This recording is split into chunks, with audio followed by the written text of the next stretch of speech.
Welcome to Pennsylvania Newsmakers, and as always, thanks for watching. Well, the heroin epidemic continues. We have an expert on that's going to talk about that. It's a very important subject. But first, will there be changes to the state's abuse law? Let's get to it.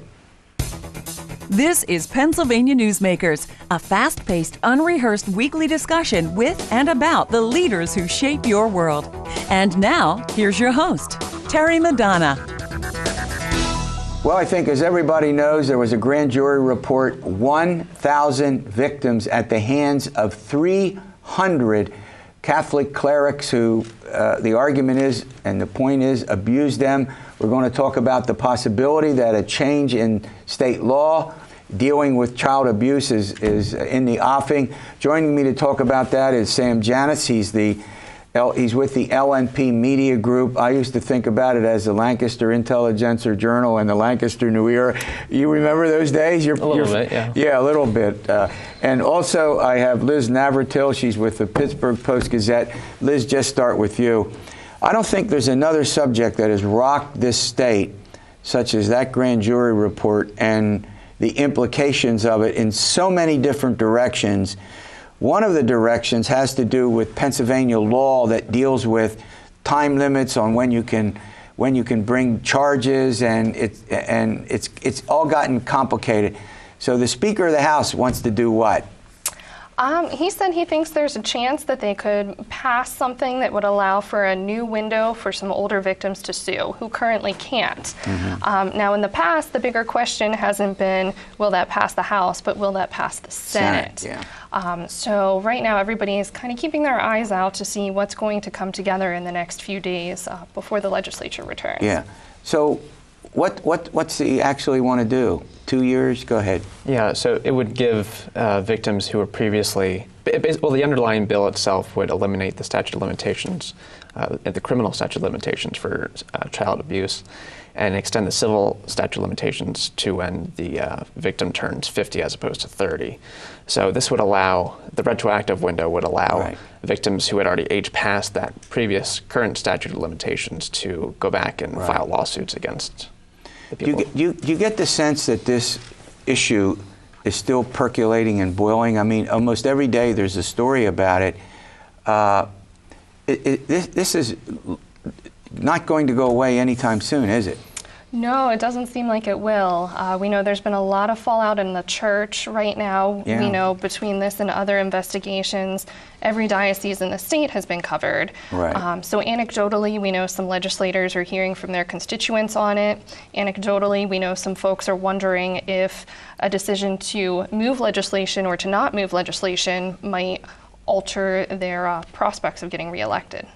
Yeah, so what's the prospect that a bill like what the Speaker of the House, Mike Terzai, has passed, will end up becoming law in the state? Well, the interesting thing is that a similar bill to the one that the House Speaker is advocating for did pass the House 2 years ago. Right.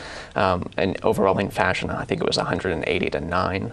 Wow. And then repeat that number. It was 180 to 9. Not exactly a close vote, and not partisan. No, and it was after the last big news event about this child abuse in the Catholic Church, and then it kind of slowed down after that. It stopped in the Senate, and then a few months later, the Senate passed a different version without that retroactive window because there started to be these discussions about the constitutionality of that issue. Good point.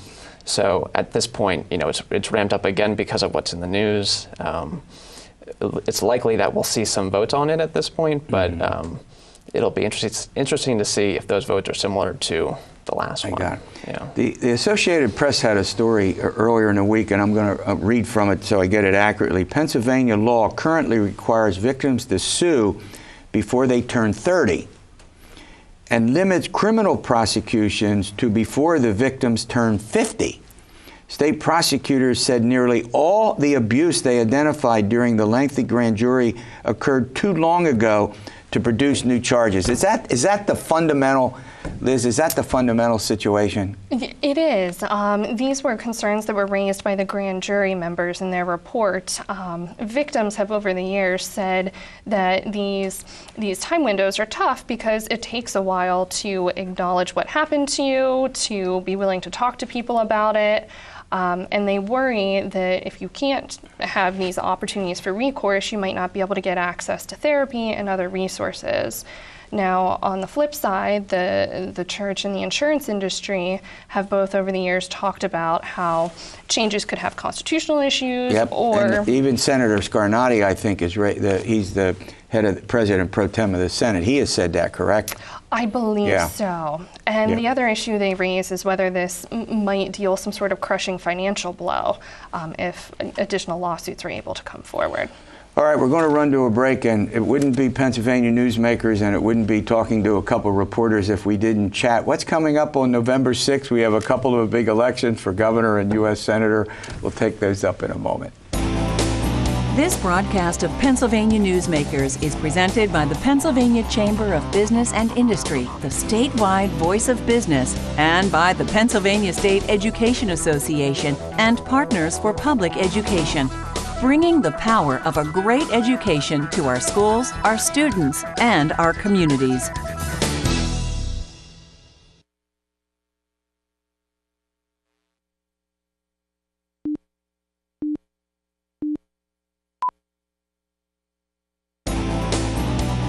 This broadcast of Pennsylvania Newsmakers is brought to you by the Pennsylvania Highway Information Association, the go-to source to learn about transportation projects and issues.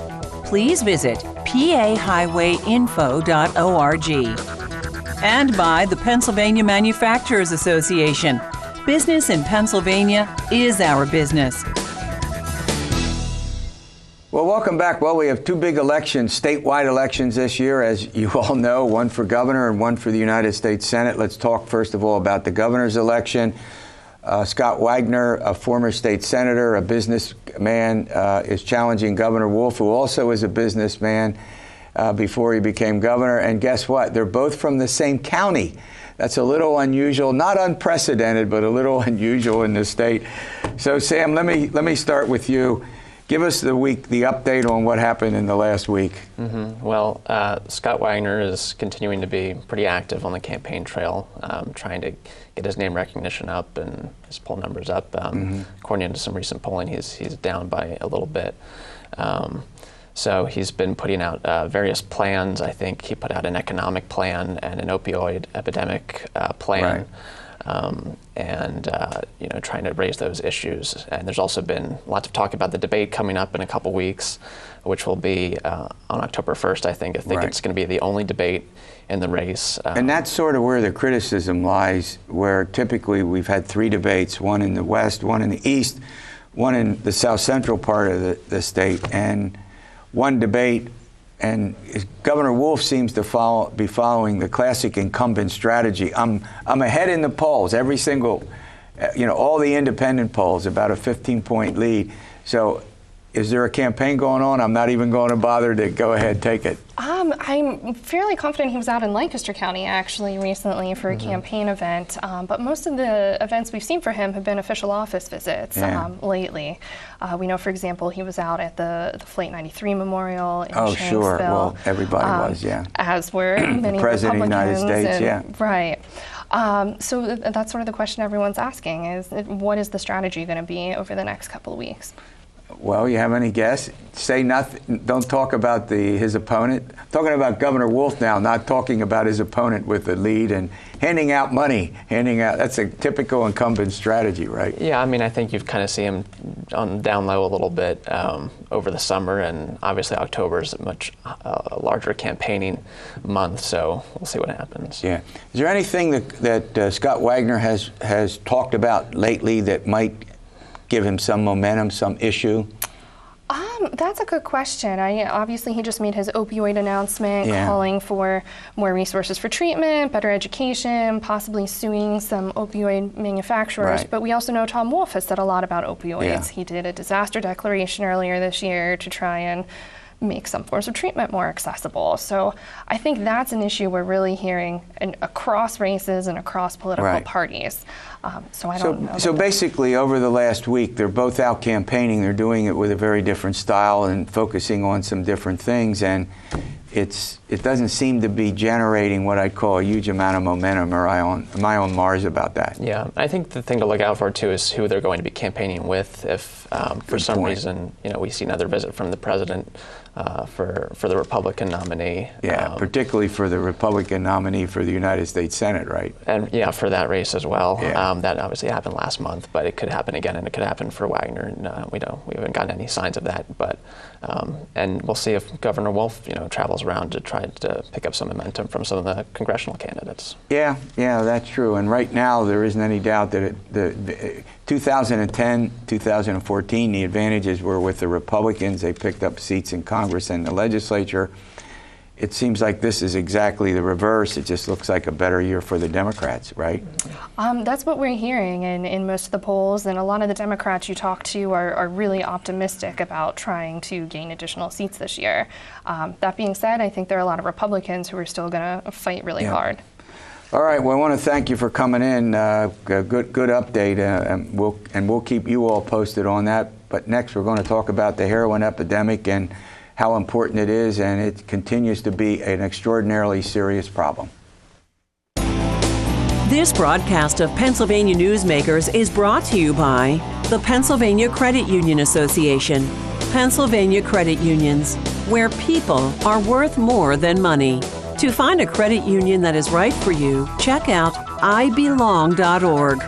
And by the Energy Association of Pennsylvania, Pennsylvania's energy information source.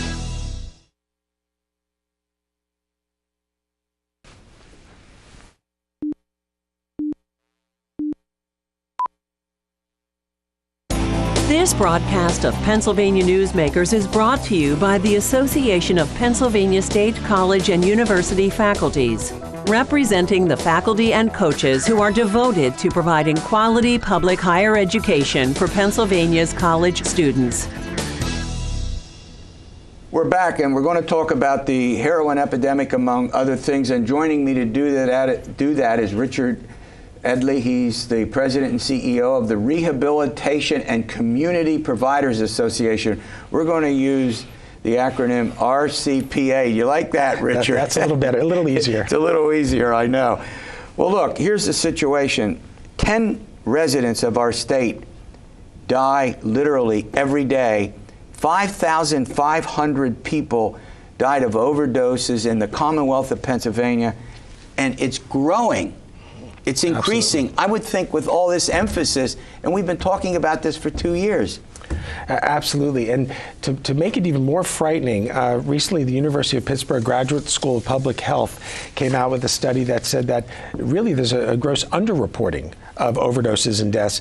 They were estimating it could be double this amount. And so it just keeps increasing, and really part of our role at RCPA is to make sure it stays in the highlight, that people see what's happening, and really make sure that the providers who are also on the front line handling this crisis are properly funded, and we have quality staff and services available. And it's hard when you have thousands of people entering the system at once.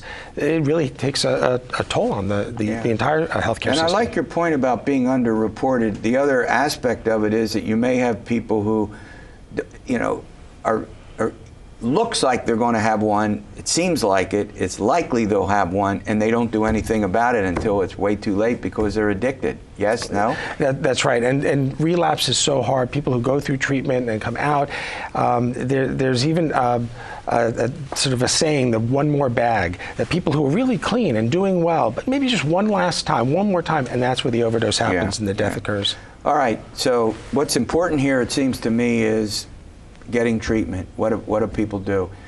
We want to try to help folks in families where the heroin epidemic and it could be other forms of addiction as well. Mm-hmm. What do they do? Well, there's a few ways you can access help. One is there is an 800 hotline that the state has out, 1-800-662-HELP, 4357, 1-800-662-HELP. It's on the screen. Thank you. And recently I corresponded and went back and forth with the Secretary of the Department of Drug and Alcohol Programs, Jen Smith, DDAP, and she noted to me that since November of 2016, that helpline has fielded over 32,000 calls. That gives you an idea of the size of this. Repeat that. The hotline since November 2016 has fielded over 32,000 calls. So that is one way people can begin to access help. Sure. Another thing is that every county in Pennsylvania has something called the Single County Authority, an SCA, and they're designed to help you look at your benefits, assess your needs, and give you a referral. There's also 45 centers of excellence that Governor Wolf and the administration has put in place around Pennsylvania that, again, help people access treatment, help people to stay in treatment, really provide good case management around that person. And there's a lot of outright partisanship in this state, but this is one issue where there's partisanship is out of the question. Is that what you've seen, given what you do? Absolutely. This cuts across the aisles, and it's urban, rural, suburban. It's really everywhere in the state. And the interesting thing is that certainly this is a national epidemic, but Pennsylvania, and there's a lot of debates why, is really among the hardest hit. The Centers for Disease Control came out and said that if you look at and equalize the numbers, that in terms of deaths from overdoses, Pennsylvania is fourth in the nation. Yeah. So really, this is something that we have to be addressing. And Governor Wolf and the administration have taken it seriously and done a lot of different things. Now, there are various ways to treat this, and you have a wonderful list: detoxification, inpatient rehab, partial hospitalization, outpatient I mean, it's endless. Is that why you go to a provider, you get advice, and you get a treatment plan? That's why that's all important, isn't it? Right. It's not to say a person can't wake up one day and say, you know what, I'm done. It does happen. But that's in the 1%. The other 99% really need professional help. And often it's for the long haul. So it really is some inpatient detoxification, some longer-term residential and rehab, then intensive outpatient, then counseling. And something that really shouldn't be overlooked is something called medication-assisted treatment, MAT. Things like Vivitrol and Suboxone, which are really an important part of the arsenal in fighting this today. We're going to run to a break. I might ask you another question. I also want to get to something that you call value-based payments. And the key here is, why should the folks out there care about this? And we'll do that in a moment. This broadcast of Pennsylvania Newsmakers is brought to you by the Pennsylvania Medical Society. Inspired physicians committed to the good health of Pennsylvanians and the advancement of the practice of medicine. And by the Pennsylvania Healthcare Association, the future of long-term care.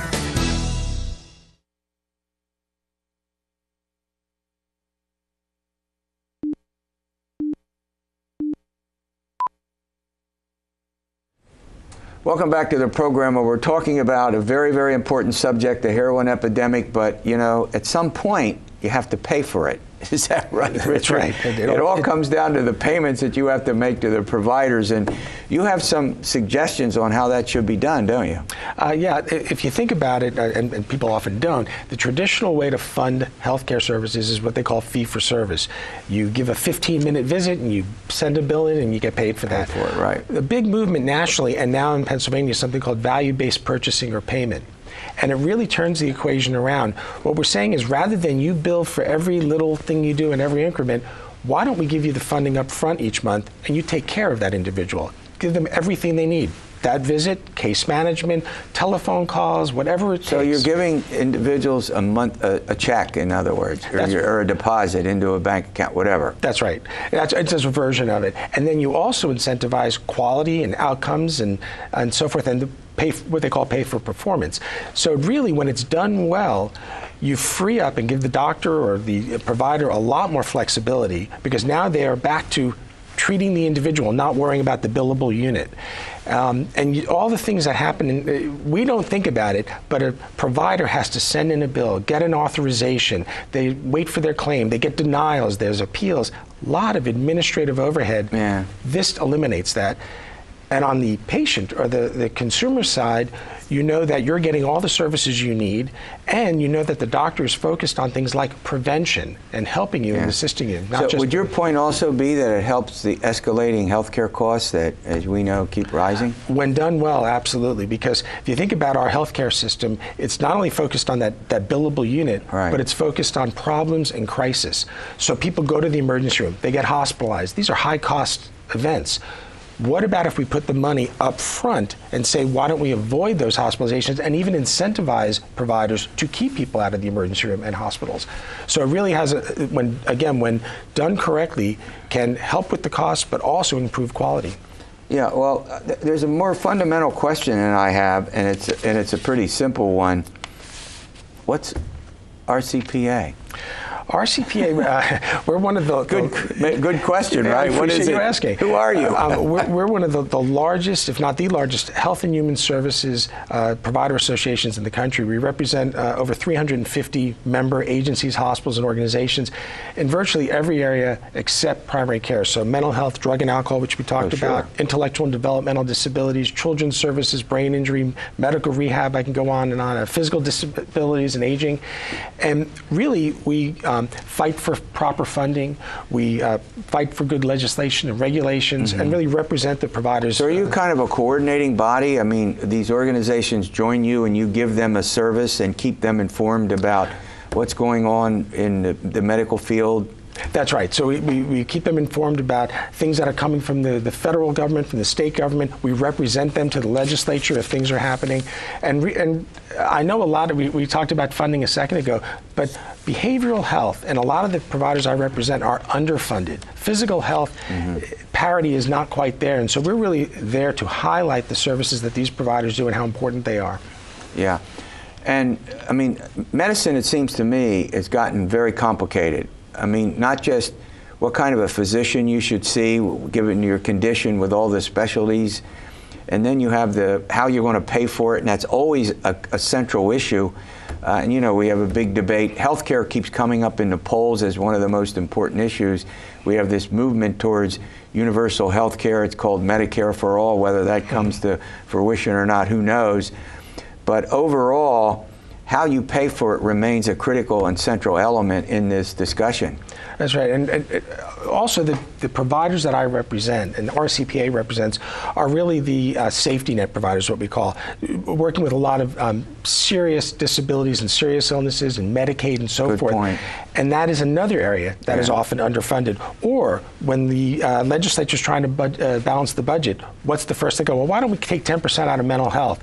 Well, that's millions that could be going to treatment and prevention. Absolutely. And that's what we have to watch. All right, before I let you go, you're having a conference. What's that all about? It's actually October 2nd through 4th at the Hershey Lodge, and we expect over 700-800 people there. And one of the things that we're very excited about is we have every secretary and every deputy secretary that we work with is attending and being part of panels at the conference, which is really just an excellent opportunity. An opportunity for our members to really interact with them as well. Okay. And it's coming up soon. Right. Thank you. We'll have you back and bring us up to date. All right, we'll see you next week for another edition of Pennsylvania Newsmakers, and as always, stay well.